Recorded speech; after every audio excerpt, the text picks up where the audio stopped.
بسم اللہ الرحمن الرحیم۔ السلام علیکم۔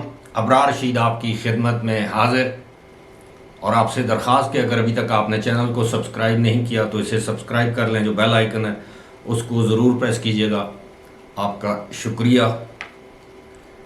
اب سب لوگوں نے سن رکھا ہے، آج کل زیادہ سنتے ہوں گے، مولوی تمیز الدین خان کیس اور جسٹس منیر، محمد منیر، نظریہ ضرورت، عدالت کا نظریہ ضرورت۔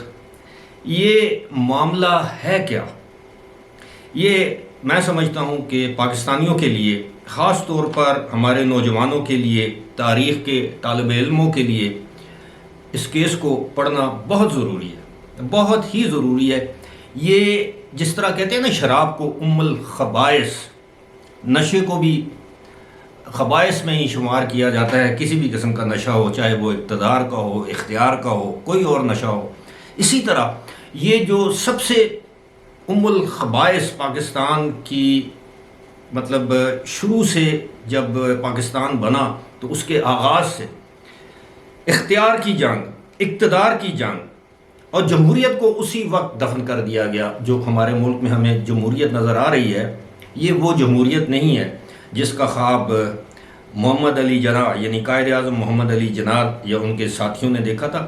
ایرسٹوکریٹس، فیوڈلز کی جماعت تھی، تو جمہوریت کہاں سے آتی ہے؟ آپ کو پتہ ہے مسلم لیگ میں اس وقت آل انڈیا مسلم لیگ کہہ لیں، یا جو بھی مسلم لیگ تھی، جو پاکستان میں جو مسلم لیگی تھے، وہ تمام کے تمام فیوڈل لارڈز تھے، ایرسٹوکریٹس تھے۔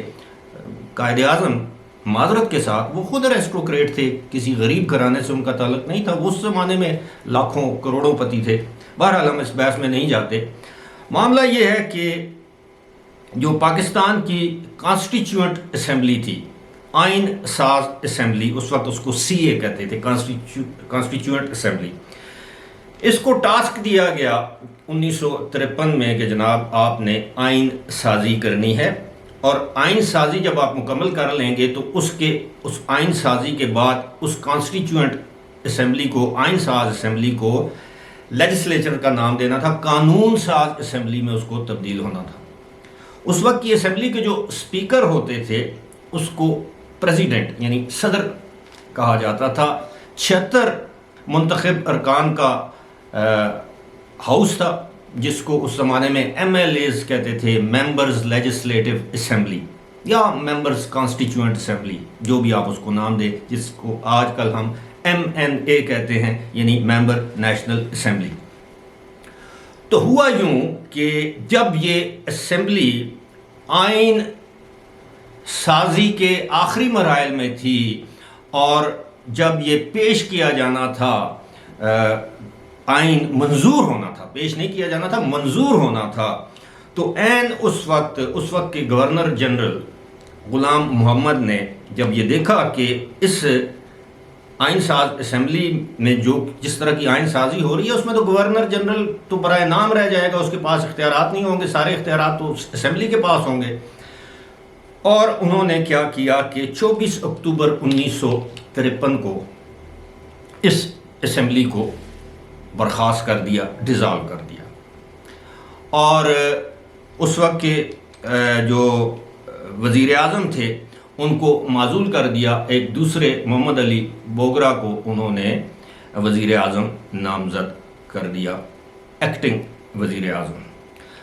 اب ہوتا یوں ہے کہ مولوی تمیز الدین، اس وقت جو سندھ ہائی کورٹ ہے آج کل، اس کو چیف کورٹ سندھ کہتے تھے، یعنی ایک بڑی عدالت، وہاں پر یہ ایک پٹیشن دائر کرتے ہیں کہ گورنر جنرل کا جو اقدام ہے اسمبلی کو ڈیزالو کرنے کا، تحلیل کرنے کا، یہ بدنیتی پر مبنی ہے، لہٰذا ان کے اس اقدام کو کالعدم قرار دیا جائے۔ کیس کی سنوائی ہوتی ہے، اور اس کیس میں یعنی اتفاق رائے سے متفقہ فیصلہ آتا ہے سندھ چیف کورٹ کا، جس کے اس وقت، یہ ذہن میں رکھیے گا، اس وقت اس کے سربراہ ہیں چیف جسٹس جو اس وقت تھے، یا چیف جج آپ کہہ لیں، ان کا نام تھا سی جے کانسٹنٹائن۔ انہوں نے گورنر جنرل کے فیصلے کو کالعدم قرار دے دیا۔ اس پر گورنر جنرل یا حکومت پاکستان یا وفاق پاکستان اچھا، یہ جس دن اسمبلی ڈیزالو کرتے ہیں گورنر جنرل، اس سے اگلے دن اپنی مرضی کے وزراء کو نامزد کر دیتے ہیں اور اپنی مرضی کی کابینہ تشکیل دے دیتے ہیں۔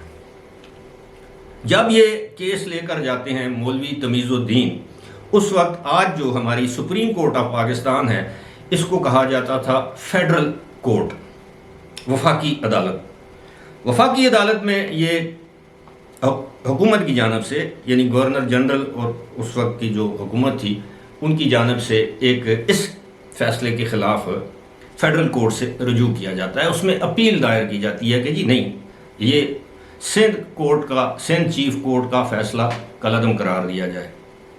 15 دن، مسلسل 15 دن اس کیس کی سماعت ہوتی ہے، اور اس وقت جسٹس محمد منیر یہ سپریم کورٹ کے چیف جسٹس تھے۔ اب یہاں پر یہ بات بھی ذرا غور طلب ہے، آپ نے دھیان میں یہ بات رکھنی ہے کہ وہ مسلمان، 4 دیگر مسلمان جج صاحب جو اس فیڈرل کورٹ میں جج تھے، انہوں نے سندھ ہائی کورٹ کے یا سندھ چیف کورٹ کے فیصلے کو معطل کر دیا، معطل نہیں، کالعدم کر دیا، اور کہا کہ جناب جو گورنر جنرل کا جو اقدام تھا وہ بالکل ٹھیک تھا۔ اب اس میں بڑی لمبی چوڑی، میں اس کی تفصیلات میں نہیں جانا چاہتا کہ اس وقت جو یہ 4-1 سے یہ فیصلہ تھا، یعنی 4 جج صاحبان نے کہا اس وقت، چیف جسٹس سمیت، جسٹس منیر سمیت، کہ گورنر جنرل کا اقدام بالکل درست تھا، لہٰذا سندھ چیف کورٹ کا جو فیصلہ ہے اس کو کالعدم قرار دیتے ہوئے گورنر جنرل کے اقدام کو جائز قرار دیا گیا۔ اور اس میں جو اختلافی نوٹ لکھا ہے وہ بڑا دلچسپ ہے، لمبا چوڑا ہے، لیکن وہ اختلافی نوٹ کس نے لکھا ہے؟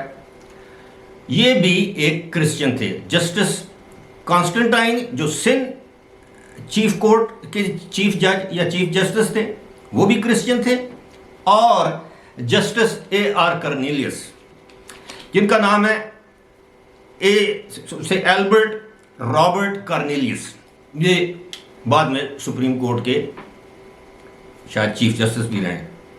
اب یہ جو 2 کرسچن جج صاحبان تھے، ذرا آپ اندازہ کیجئے، انہوں نے آئین کی بالادستی جو کہ اس وقت بن رہا تھا، جمہوریت کی بالادستی اور وفاق پاکستان کے حق میں فیصلہ دیا، اور نظریہ ضرورت کو، ایک آمرانہ اقدام کو جائز قرار دیتے ہوئے نظریہ ضرورت کے تحت یہ جو فیصلہ دیا، وہ کون لوگ تھے؟ وہ کلمہ گو مسلمان تھے، منافق کلمہ گو۔ اب آپ اندازہ کیجئے کتنے دکھ کی بات ہے کہ جن کو ہم مائنورٹیز کہتے ہیں، جو کہ غیر مسلم ہیں، نان مسلم ہیں، ان کو ہم مائنورٹی کا درجہ دیتے ہیں، ان کا ضمیر دیکھیے، اور اس وقت کے مسلمان ججوں کا ضمیر دیکھیے، جن کے بطن سے، جن کی بے ضمیری سے نظریہ ضرورت نے جنم لیا، اور اس کے بعد پاکستان میں جمہوریت اپنی جڑیں مضبوط نہیں کر سکی، جمہوریت اپنے پاؤں پر نہیں کھڑی ہو سکی، اور جمہوری ادارے مستحکم نہیں ہو سکے۔ کوئی امر آیا تو سب سے پہلے جج صاحبان نے، اعلیٰ عدالتوں کے جج صاحبان نے اس کو سلوٹ کیا، مائے باپ PCO کے تحت حلف اٹھایا۔ کس کس کا نام لوں؟ پھر اب آپ دیکھیے جسٹس دوراب پٹیل، پارسی جج، تعلق بلوچستان سے، ذوالفقار علی بھٹو کے جو عدالتی قتل ہے اس کے فیصلے کے خلاف جن لوگوں نے جو خلاف فیصلہ دیا، وہ دوراب پٹیل بھی ان کے شامل ہے۔ بہت سے اس طرح کی مثالیں میں دے سکتا ہوں، بہت سی مثالیں دے سکتا ہوں۔ Rana Bhagwan Das, one of the best honest ججز، Hindu of our time, our history, Pakistan کی میں بات کر رہا ہوں۔